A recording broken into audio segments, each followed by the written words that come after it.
I went from a 1350 on the SAT with a 670 in math to a 1520 on the SAT with a 770 in math. And if you follow me, I'll show you how. All right, guys, so we got a geometry question right here, and we're looking for what is the value of x. All right, so there's a few ways to solve this. I'm going to show you guys two main ways that I would use personally to solve it. So we know right here it says RT is equal to TU. We have RT right here and TU right here.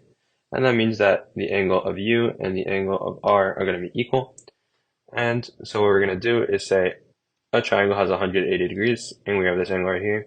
So we're going to subtract it, and we're going to get a 66. And because we know that these two are equal, that means that it has to be divided evenly between them. So each one of these is going to be 33 degrees. So now using this, you can kind of get the rest of it. So now that I know that this is 33 degrees and that this is 33 degrees, I can do a few things. So I'm going to take this large triangle first, SVU. Let me switch to red so you can see which part of the problem I'm on.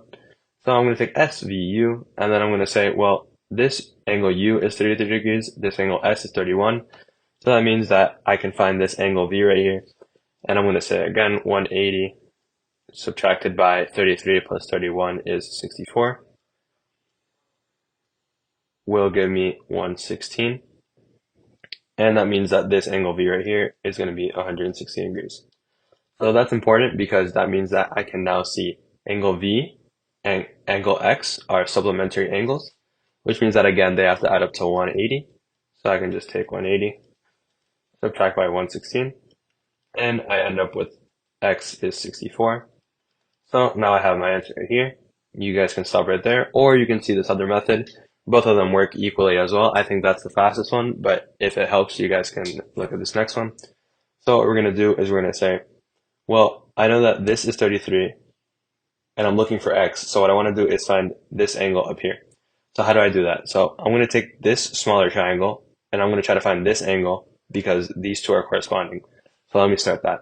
So again, 114 and this other side of t are supplementary. So I can say again, let me switch to black actually so to make it easier. So you can say again, okay, 180 minus 114, which you already wrote right there, so I'm not going to write it again. This angle right here is 66. All right, so now we have 31 and 66 is going to be 97. So that means that 180 minus 97 is going to give us 83. Okay, so now we know that this angle right here is 83. And again, since they're corresponding, that means this angle is also 83. Okay, so now that we know that, and again, a triangle is made up of 180 degrees, 83 plus 33 first is going to give us 116. And now that we know that this is 116 and a triangle is made up of 180 degrees, we're going to do the same thing. Let's say 180 minus 116, which I already did, is going to give us 64. So that's the other method.